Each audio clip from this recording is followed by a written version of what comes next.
that an electric distribution utility may exhaust in case a consumer defaults in the payment or is unable to pay his electricity bills.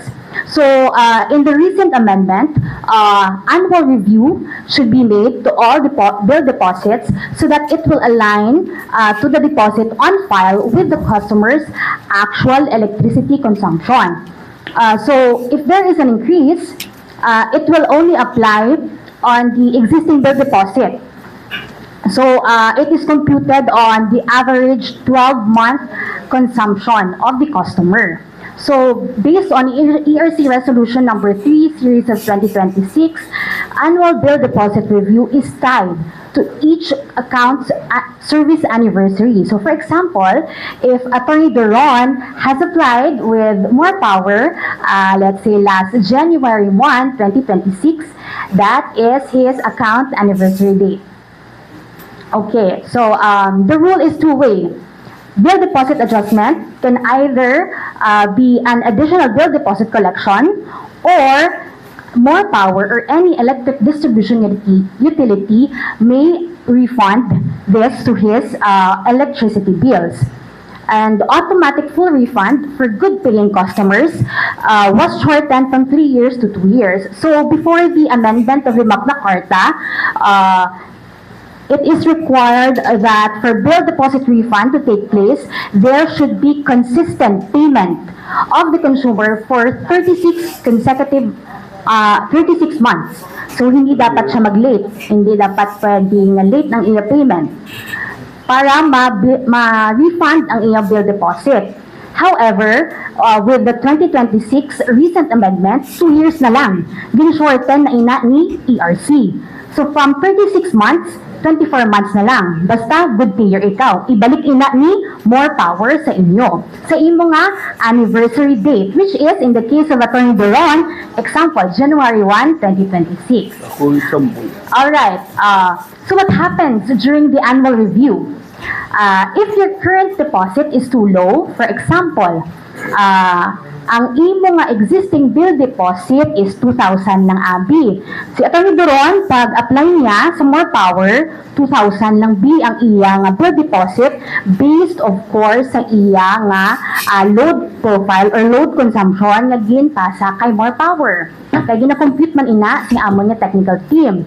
So, pag annual review sing ato nga mga electric distribution utilities, we found out nga ang iya nga average monthly bill hindi na gatugma.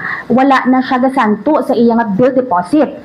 Let's say 5,000 gali ang ginakonsumo nga kuryente ni Attorney Doron for the entire year. So ano ang hambal ni Magna Carta? Dapat i-adjust ina.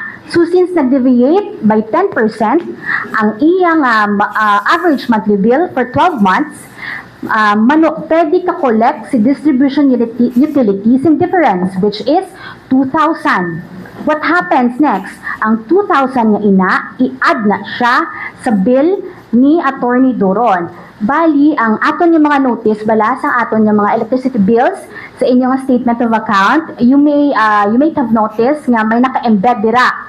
So, gina-inform ikaw ni electric distribution utility or ni more power nga kinahanglan mo mag-add sing imo nga bill deposit, which is in this case is 3,000.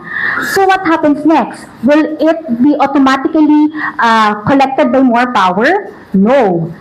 You will be charged on your next billing cycle. What else? You will be charged in your next billing cycle, and you can also pay it in monthly installments, which is in the case of more power, we allow 5 months of monthly installments. Okay, can we go back first on previous slide, please? Back pa po, please.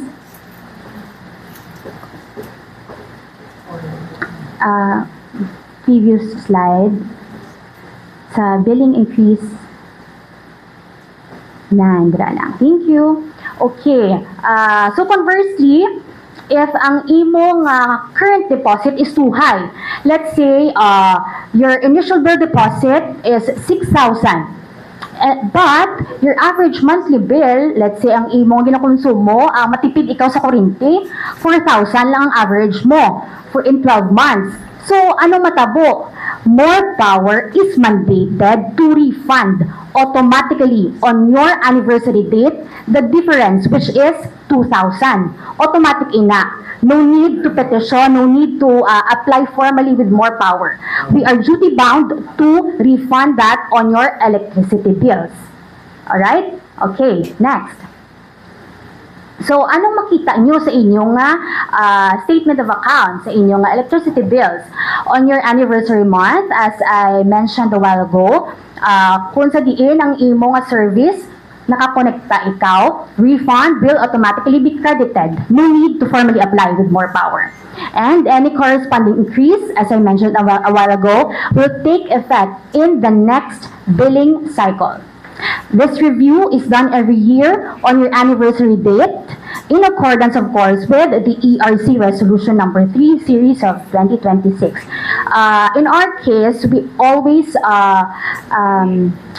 embed in our electricity bills so that our consumers, regardless of rate class, will be informed. Kasi prior notice dapat tayo. Okay, next please. So, what is the impact to our customers? Upward adjustment. So far, More Power has released a billing adjustment increase for 2,098 customers. So, for billing decrease naman nga adjustment, we have 4,164 number of customers refunded. Automatic na ina ng credit sa ilang electricity bills. So, ang total affected customers naton for our franchise area is 6,262, and the average upward adjustment is 3,000 pesos, 3,903.53 pesos. Next slide, please.